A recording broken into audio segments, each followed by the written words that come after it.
Question of the day, does creatine cause hair loss? Should you be worried, or is it all a load of shit? Creatine is one of the most widely used supplements in the world, and it is the subject of a huge amount of research that says both that it works and that it is safe. But you may have heard that taking creatine can cause hair loss. In this video, we will examine the scientific evidence to test the validity of that claim. The theory linking creatine and hair loss is that supplementing creatine leads to an increase in a hormone called dihydrotestosterone, and that increase eventually leads to hair loss. Dihydrotestosterone, or DHT, is a metabolite of testosterone, the primary male sex hormone. And where creatine enters this picture is almost solely because of a 2009 study in the Clinical Journal of Sports Medicine. The experiment involved college-aged rugby players who were split into a control group and a group that took creatine over a 21-day period. The creatine group took 25 grams per day for the first 7 days and then 5 grams per day for the remaining 14.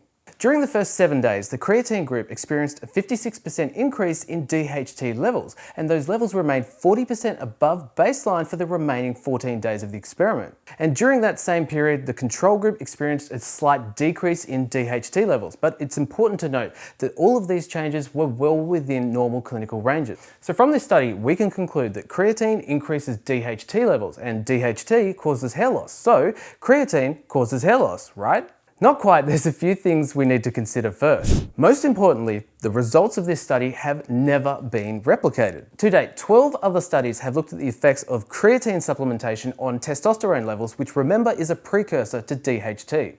Only 2 of those studies reported small but physiologically insignificant increases in testosterone concentration, while the remaining 10 studies reported no increase. So even if you could look past this pile of evidence I've just shown you and still believe that creatine causes hair loss, you still have more problems to answer for. There's still some problems with the original paper, which is currently the only evidence for that claim.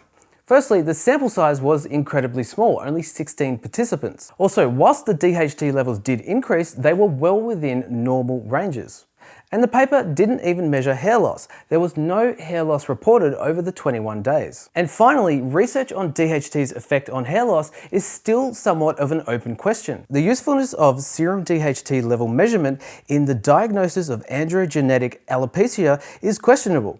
The most important factor seems to be the individual genetically based sensitivity of the hair follicles to DHT concentration and their varied response to androgen action. So that's pretty much all the evidence for the claim that creatine causes hair loss, and I think you'll agree it's total garbage. So in summary, the fear that creatine causes hair loss is largely unfounded. If you are thinking about taking creatine, just know that there is no strong evidence to suggest that it will lead to hair loss or baldness. If you have any specific concerns about creatine or any other supplement, it's always best to talk to a nutritionist or your doctor and not just listen to some random guy on the internet. Thanks for watching this video. If you found the information helpful, please like and share the video and subscribe to the channel. Follow for more, or not, I'm not your boss.